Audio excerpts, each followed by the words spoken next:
This video is going to be my reaction to the Steelers scratching out a 17-10 win over the Ravens in Baltimore on Saturday afternoon in a must-win game for Pittsburgh's playoff chances, and one that clearly meant next to nothing for the Ravens other than to try to get out of it healthy.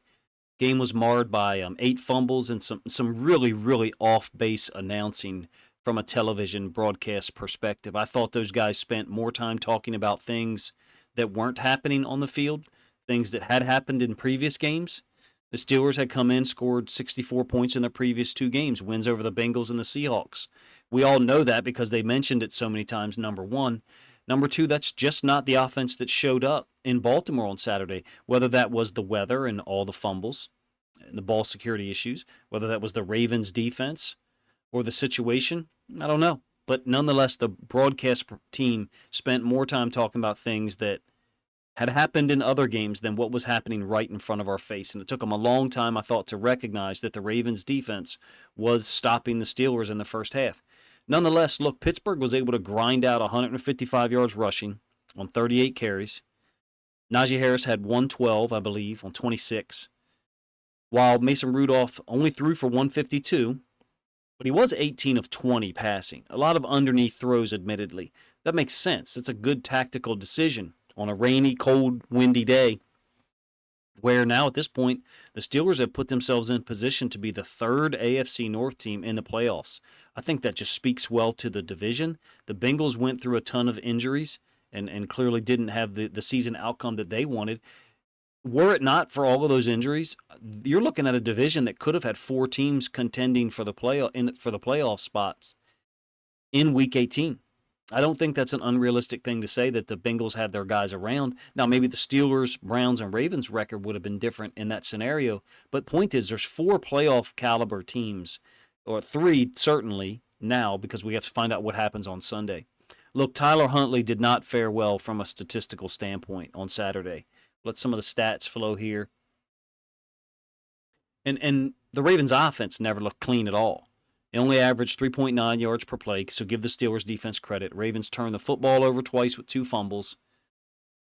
Regardless of who he was playing around, next to, from the standpoint of the starting offensive line was taken out at a certain point.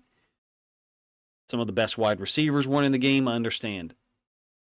Huntley never looked comfortable. He didn't look like he was getting the coverage looks that he walked to the line of scrimmage and started his cadence expecting to see. So you may have to credit the Steelers' defense for that. I'm not sure. Huntley's always been a one-read throw guy. He'll get rid of the ball quick. And the moment we got to like the 3rd or 4th possession and he wasn't getting rid of the ball quick, I was like, man, something's different here, because usually that's what he does. He finished 15 of 28 passing for 146 through the air.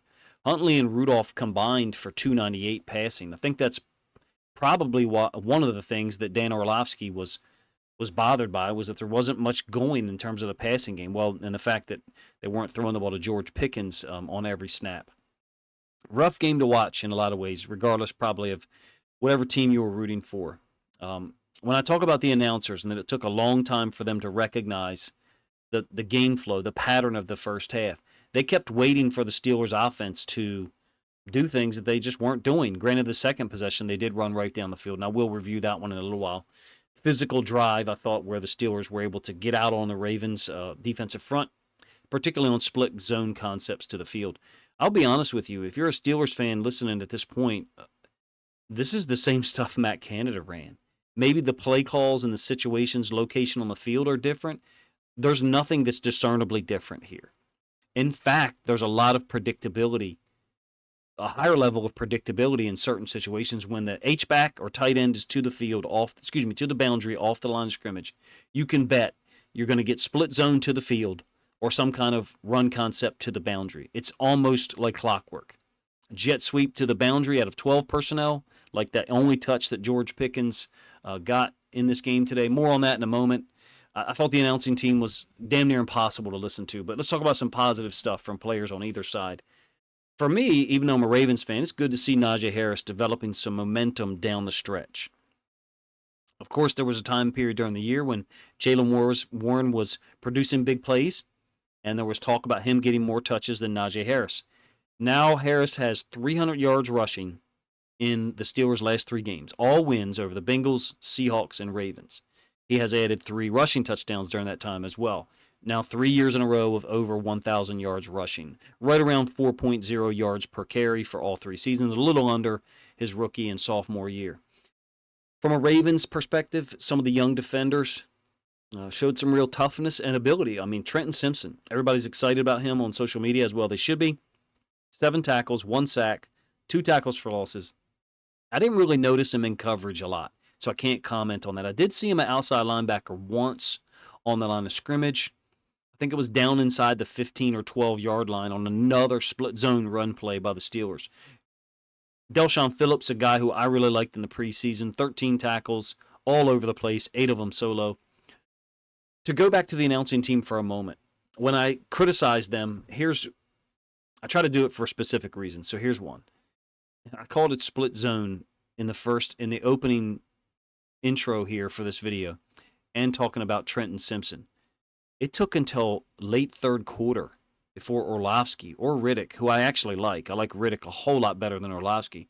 It took until late third quarter before they even started talking about it. And then the cool thing about Riddick is he can tell you what that concept used to be called. Not like a lot of these new age football commentators who only know one play call for it, one name for the play, concept I should say, and even then don't tell you the name of it the first, 8 or 10 times the Steelers run it. They wait till the late third quarter. It's just shocking to me that you have professional broadcasters that aren't being more informative. But nonetheless, I did think other guys were active for the Ravens veterans. In this case, Marcus Williams had 2 or 3 tackles on big runs where Najee Harris got through to like the third level of the defense. Williams did miss a big interception on the Steelers' opening possession, a third down. He really broke on the ball well. Could have changed the game and maybe changed the game in terms of field position at least. There's a lot of green grass in front of him. Not that the Ravens offense was doing a whole lot at that point at all. So if he doesn't take it back to the house or get the ball down inside the 25, we may not get to any points on that drive anyway. Have to talk about Kyle Van Noy and Jadeveon Clowney. They had cameos during this game. I don't know how many snaps they played. Let me know how many snaps you think they played. My guess right now is 20 to 25 each, but maybe less. Who knows? It could have been more. But I did see Jeremiah Moon and Tavius Robinson on the field a lot. Especially early. But look, those 2 guys, Van Noy and Clowney, 18.5 sacks combined this year. They took over that late second quarter attempted drive by the Steelers. I thought that drive by the Steelers really revealed a lot about this offense that Orlovsky and Riddick, to a lesser extent, missed. They kept talking about an offensive shift. This team has shifted gears into a running attack, getting out on people, shortening the game, if you will. I don't think they necessarily use that phrase. I'm not so sure that was a choice that Tomlin and those guys had. When you watch that late second quarter drive, unless I'm way off base here, and their tackles are better in pass pro than they looked in that situation, Clowney and Van Noy beat those guys every snap. Every snap. Just overwhelmed them on 3 out of 4 consecutive downs. I'm just really not seeing where the development of this offense that was sold to us primarily by Orlovsky repeatedly was a choice that Tomlin had to make. To me, just limited sample size here, it looks like it was necessity because they literally can't drop back and throw 25, 30, 35 times and try to get the ball downfield without significant pressure being put on the quarterback. In any case, I saw a lot of the same concepts. Same side run into the boundary, jet motion, split zone. The split zone was behind the motion and sometimes against it from under center. Look, if you're a Steelers fan and you listen this long, first of all, I know you didn't like, hearing what I just said in the last couple of minutes. I know the weather and the rain probably played a role. So maybe my statements are a little short-sighted, but the fawning over the Steelers offense and then watching it tonight, those 2 things just don't line up to me. Not just that, Orlovsky was off base wishing he could talk about, creating reasons to talk about George Pickens on nearly every snap. I was surprised he didn't figure out a way to talk about him when the Steelers were playing defense, to be honest with you. That 71-yard touchdown catch and run by Deontay Johnson. Another thing, I know I've harped on the announcers a lot, but it shocks me the level of understanding or lack thereof that 71-yard touchdown to Johnson on a third down to open the fourth quarter, excuse me. Orlovsky shows the replay and calls it a double team on Freiermuth. Marcus Williams is at like 10, 12 yards depth. There's an inside linebacker over the top of Freiermuth. Riddick, I thought, did a nice job of professionally educating him in that sense, and Orlovsky did handle it well, to his credit. Weird stuff in the announcing booth when they're telling us how good the Steelers' offense is, and we're watching their first possessions and their first half possessions go punt, touchdown, punt, fumble, punt, fumble. That was a strip sack to finish the second quarter. But look, the Ravens' offense was no better. Huntley is usually a one-read and throw kind of guy, and today he's like holding on to the football with very few throws in rhythm. I think 2 early, a completion to Kolar and a completion to Likely, both of which similar concepts, just a stop. Kolar did drop one, and credit to Riddick, I thought he said it twice. I know one of them he said, Kolar's wide open. Huntley looked right at him. There was another time when I thought Riddick was trying to say that there was an open receiver, but he maybe didn't get to finish it. Our first 4 possessions were terrible. Punt, fumble, punt. Now the fifth possession, give our guys credit. We produced 3 plays of 20 yards or more. It'll be the first one I go over here. You can see the Steelers are ahead 7-0 in the second quarter. Wallace, I thought, had an opportunity to catch the punt near midfield, maybe the -45 or something like that. It was a line drive punt, and he let it hit the ground, and it seemed like it bounced back. My notes at the top said lost 10 yards or more. We may have lost 15, because you can see the first play starts from the -29. We end up with a 3rd and 9. And Treadwell late across the middle, working left to right. It's the one where Orlovsky talked about him flattening out his route, which I think is what Orlovsky should be talking about more, is pass routes and quarterback stuff. I feel like the announcers need to pass off what they discuss, because when he gets away from those things, he's out of his depth a little bit, if you ask me. So that was a 24-yard completion from Huntley to Treadwell to convert the third down there. Then Gus, 2 cuts downhill. Thought he almost took this one to the house for 29 on a counter scheme. We kind of went right back to it, counter on the next play, and Watt and the D-tackle was there for a tackle for loss. Can't remember who the D-tackle was. And then the second down touchdown pass to Likely. Into the boundary, over top of the linebacker level. One of Huntley's better throws, obviously, on the day. In rhythm, gets the ball out there for Likely, away from the linebackers, in between the corner and the safety, to the boundary. Likely's able to break a couple tackles, get in there for a 27-yard touchdown, which is his 5th, I believe, in the last 5 games. I think it's pretty unbelievable what he's doing. I'll talk about his stats a little bit more as we get going here in the video. 2 coaching things that I want to mention before I get to the Steelers' second possession, which was a fun one to watch, even though I'm a Ravens fan and not rooting for the Steelers, obviously. When they went to that style of play and committed to it, it was kind of fun to watch. But before we get to it, 2 coaching decisions, and you can tell me if you agree on this first one. I think we'll all agree on the second one. So this is the Ravens' late fourth quarter drive. We've reached the Steelers' 36-yard line at the 2-minute warning, 1:58 left in the game specifically. I thought that the Ravens should be looking for a field goal first. Now, granted, you can do it either way, and most of the time you're looking to get the touchdown and then the field goal after you presumably recover the onside kick. That's part of the equation. You have to, because I think we're out of timeouts at that point. You could do it the other way. You could do field goal and then touchdown, obviously. You prefer the touchdown first, to be real, because you want the defensive dynamic to change. Score a touchdown. In this scenario, it's 17-14. Recover the onside kick. The defense doesn't want to give up the lead. They don't want to give up anything over their heads. They don't want to give up the lead and lose the game. They would prefer, if anything, a field goal to tie the game and get to overtime. So I understand the idea that you always want to do the touchdown first. I watched our offense struggle all game, and in the moment, I said on our Ravens community Discord, I said, I think we should think about kicking the field goal first.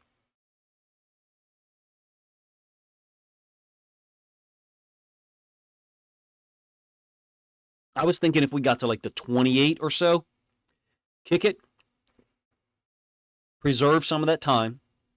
You still have to get the onside kick either way. Huntley in the offense just didn't look settled to me, number one.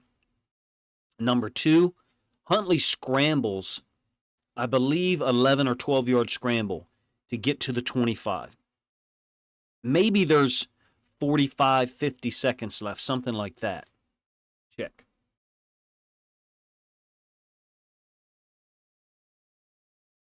Looks like after his scramble to the 25, there's a minute 36 left there. So I was a little off. I was thinking to myself, let's spike it and kick. Because I believe we're out of timeouts there, but I might be wrong. I even said it in the Discord, like, let's kick it and then do the onside kick, because then we'll have more time left. You may disagree. Look, the Ravens obviously went a different route, ended up taking the field goal anyway with 16 seconds left. I just didn't think after he scrambles. Maybe there was a timeout call, because I think I saw him talking to the coaches. I thought he looked tired and very labored. And to me, I was thinking, I don't think he's in position to make plays here for us like he's going to have to make. And I didn't think he was playing a clean football game anyway. Weather was obviously impacting it. So we kicked the field goal, 16 seconds left. Look, I don't think it was the wrong move.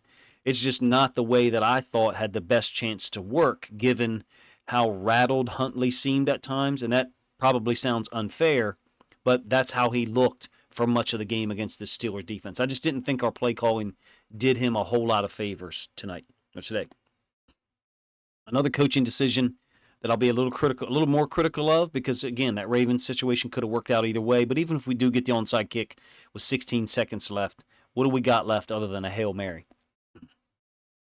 This one is kind of directed at the Steelers offensive play callers.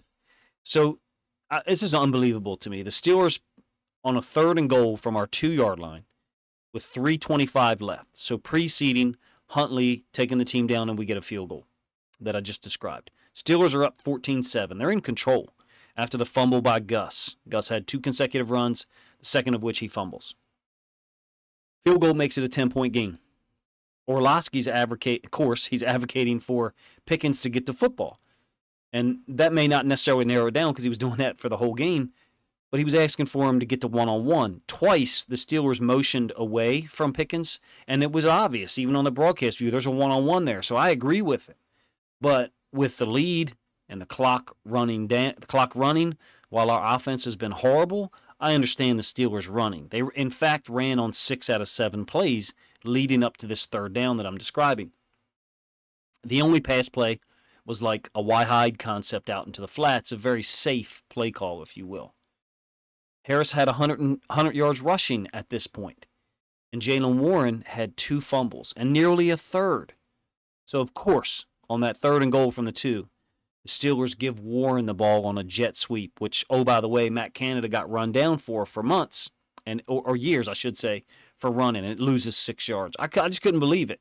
I could not believe. Look, Warren did have a 23-yard run earlier in the game, but his other 7 carries leading to this point included 2 fumbles and a nearly a 3rd fumble, while Orlovsky's talking about how Warren is showing good ball security. And they show the replay, and it's like, what? What are you talking about? Dude almost fumbled, and then he fumbled on the next play. Maybe I'm out of touch. Maybe I'm out of touch with what the Steelers have been doing in their last 2 games, and the jet sweep stuff has been great to them, better than it was since firing Matt Canada.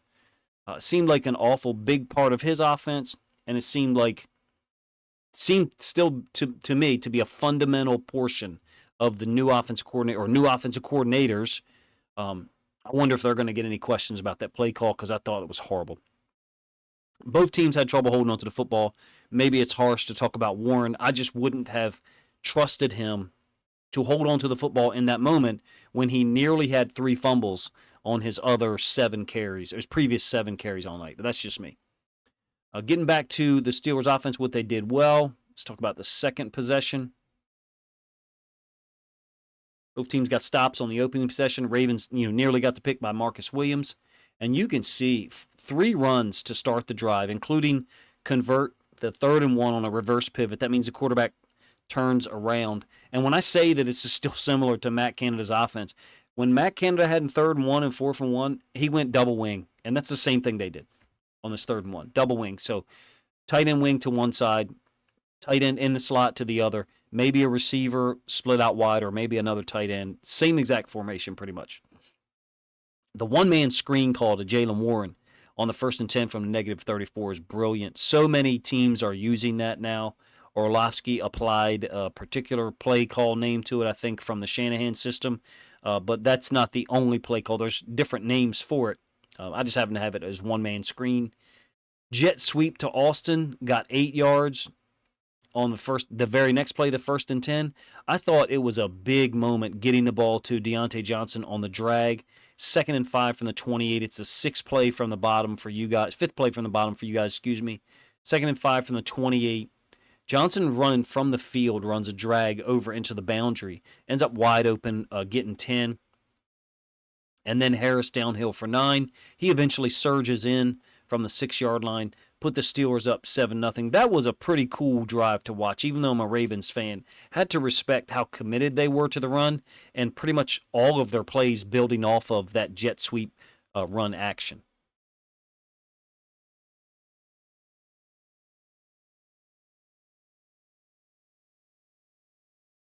Getting back to Trenton Simpson for a moment, it's clearly a guy that we're all excited about as Ravens fans. He had the tackle for loss on that sweep to Warren that I've talked about for a moment with 3:30 left. Also had a sack on Rudolph on a third-quarter blitz. Looked really quick and timed it well.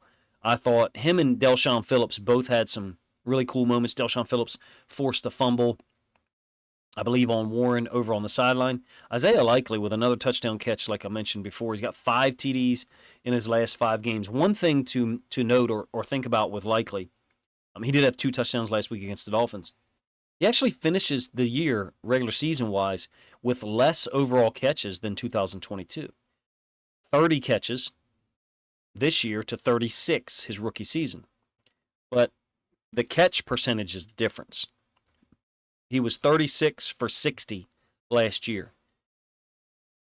Catches versus targets. This year, 30 for 40. 75%. And showing big play potential at least 1 or 2 times per week. It's really amazing what he's been able to accomplish, if you ask me, in Mark Andrews' absence, particularly in the last 5 weeks. Defensively, the Ravens still struggled to not give up big runs. If I can, I'll try to do a video on the Steelers split zone concept that gave us so much trouble out of 12 personnel, out of 13 personnel, and even one time I thought out of 11 personnel. Steelers had a number of big gains on that concept. Like I said, Warren had a 23-yarder, and Harris, I thought, had 2 20-plus yard carries on that concept in the third quarter. Talking about the first half ending being tied at 7. Just a quintessential Ravens-Steelers game, even though the weather makes it, a little bit abnormal in the wet weather. The Steelers were getting talked about a lot in terms of the run game early, and I thought it became clear during that late second quarter possession that part of the reason they went to that more conservative game play calling in the last 3 weeks now, is weaknesses in pass pro. Unless I'm interpreting it wrong, Van Noy and Clowney ripped their tackles apart. If Van Noy and Clowney can do that, now granted they've got 18.5 sacks this year, there's a number of other edge rushers, outside linebackers, DNs in the NFL that could do the same thing. I thought the play call by the Steelers on a third down, about 25 seconds left in the first half, was poor. It's 3rd and long. I think they have 1 timeout. Tied at 7. In my opinion, run the ball, get closer for a field goal, or just throw it up to Pickens down the sideline, which at that point is really it's a safe play call. Pickens is either going to go up and catch it. Maybe he'll get a pass interference call. I think it's kind of rare that a DB is going to go over the top of Pickens and get an interception. I seem to remember maybe one of those from last year, 2022, but maybe it was a different player. I thought that's what was coming on that 3rd and long, inside 25 seconds left. I think the clock running, but I might be wrong. You just can't turn the football over there, though, like Mason Rudolph did. Questionable play calling by the Steelers coaches, in my opinion, and a poor decision by Rudolph, who was talked up a lot during the first half. And I just didn't think lived up to it in some of those moments. Although he did hit Deontay Johnson for that slant, in cut, whatever you want to call it, 71-yard touchdown to open the fourth quarter. So that was a big moment. 2 guys I want to talk about before get this one done. TJ Watt. I know some Ravens fans won't agree with this. I never want to see any player get hurt, particularly someone who has as much impact and gravity as he does for that team. If the Steelers are able to get into the playoffs and they have to play without TJ Watt, that's a real blow to what they're able to get accomplished on defense. And he's an amazing, phenomenal football player. Seemed very random how he got hurt. I wouldn't want Steelers fans, even a small subsection of Steelers fans, to be happy that a Ravens player got hurt in a Week 18 matchup. Me personally, my background from an athletic and coaching standpoint, if we're in the same conference division as someone and they make the playoffs, we want them to win. We want to see them. I want it to be decided in the AFC Championship game between two AFC North teams, Ravens Steelers or Ravens Browns. That'd be amazing for me. Of course, I'm rooting for the Ravens, but during those years where last 2 years where the Bengals were making a run in the playoffs, once we were out, I appreciated them representing our division well, because I think the AFC North is the best division in football, and I don't think it's close. And I think other teams, if they had to step into the AFC North and play AFC North teams 6 times a year, I think their records would be vastly different. And I am talking about the San Francisco 49ers and the Miami Dolphins. The other guy I want to talk about on the other side of the coin is Tyler Huntley. Difficult situation that he was put in. He clearly did not feel comfortable. I do think there was more things that could have been done from a play calling standpoint to help him out. I didn't see many play action boot concepts. Did you? I mean, if you did, please let me know in the comment section. I didn't see a whole lot of RPOs. Maybe Huntley isn't an RPO guy. Maybe he doesn't read it as well as Lamar. I don't know. I just didn't think I saw as many. I certainly didn't see a whole lot of screens. Now, maybe I saw one to Aguilar to the left-hand side, and I thought Aguilar made himself available on third downs consistently. I thought he was opening on another one where we didn't get him the football. That screen didn't generate a whole lot of yards. I didn't see many things called for Tyler Huntley to get him easy completions and get things going. Am I saying that we went out there with a less than advantageous game plan by design? No, that's not what I'm saying. I don't think we went out there to lose this game on purpose. But the play calling did not seem to do Tyler Huntley many favors, number one. Number two, the weather, the circumstances, the rain and cold didn't help him either. And then when you look at the players that we had out on the field, I think it's a little harsh to judge him and say this should be the last game he played for the Ravens. If he's on the team the same time as Lamar Jackson is, I don't want him to play another game. I want Lamar to play every game clearly, except for ones like this that didn't mean anything. I think it's a little harsh and a little short-sighted to talk about Huntley from the standpoint that this game gives you a summary judgment on Tyler Huntley. Because there's been situations in the past where he was a guy who would throw the ball downfield outside the numbers towards the sideline more often than Lamar did. Now, that's changed drastically in 2023, and certainly if you look at Huntley's play tonight compared to Lamar's, there's just no comparison at all. I'm just not willing to judge a guy who's been there for us in tough moments and very nearly got us a playoff win on the road at the Bengals last year in a tough wildcard game. In any case, it's my reaction to the Ravens' 17-10 loss to the Steelers in Week 18. Hopefully get out of there healthy. Guys like Urban, Geno Stone, Delshon Phillips are hopefully okay because those guys went down at various points during the game. I'd even like to see TJ Watt return to full health as soon as possible, but it seems like it could be an MCL type situation, and that may be a little unrealistic. You guys let me know what you think of some of my thoughts in the comment section. If you think other Ravens fans or Steelers fans would enjoy my reaction, my kind of review of various possessions in the game and big moments, then please consider grabbing a link to this video to help this content get more reach.